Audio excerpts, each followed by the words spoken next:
had a bunch of requests for jar magic. I don't do a lot of that stuff, but I will do a money jar today, okay? So let's do it. This is probably a little different than what you're used to, but hey, if it was the same, why would I bother doing it, right?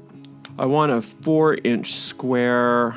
Do I want a 4-inch? I think I'm going to use a harmonic. Let's use an 8-inch square. To get an 8-inch square, we want to go the short way first.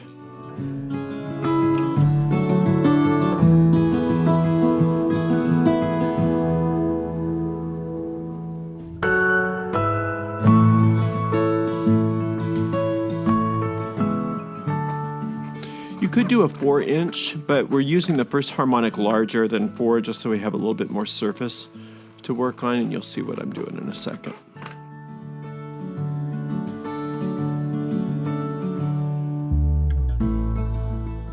So we're going to put this to the side.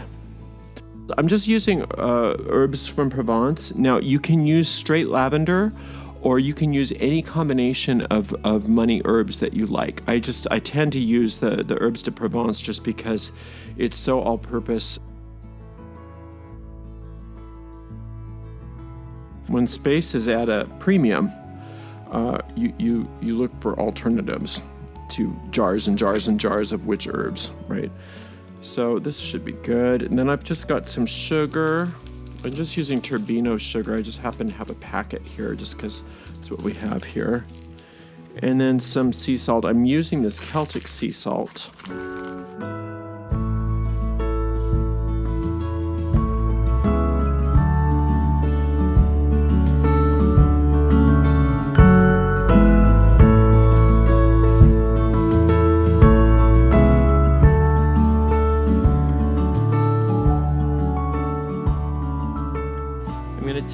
I'm just gonna take this herb mixture and I'm gonna put it at the square.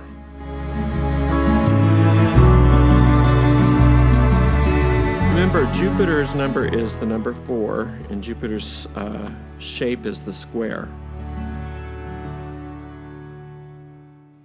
So do your best to just make a square with your magic powder. And it smells divine. Okay. All right. Now what we want to do is we want to take this right like that. We want to put the money jar right in the middle there. Okay, now we put money in here. Now, unlike the money box, this is not in growing denomination. What you want to do is you want to get all the spare change, every last bit of spare change out of your wallet. And if you have small bills, you can put those in there as well. What do I have? I've got $2. $2 and some change. So that's what I'm starting with.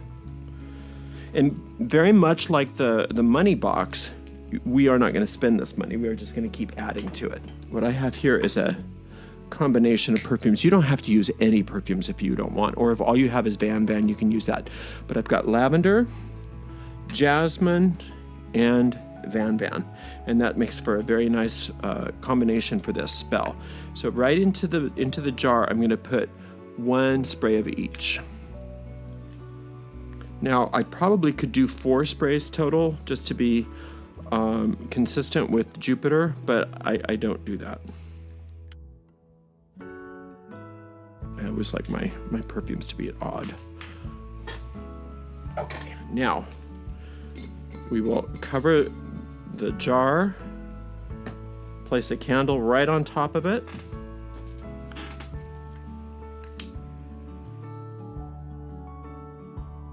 All right, one final thing you can do is if you have a cord that you've already made, you can take that cord, like I have this red cord, and you can make a circle around the square with it.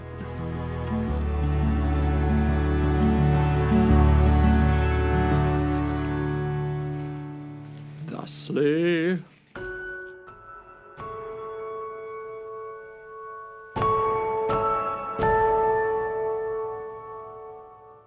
When this candle's burned down and out, you take these herbs and you spill them into this jar. Okay, and then you can just rip the square up because it's served its purpose, because it's charged the jar with the Jupiter energy. Hide this jar or keep it somewhere and add to it once a month during the waxing moon, preferably on the new moon if possible. Okay, and it just looks like somebody's change jar. Nobody will ever know it's a magic jar.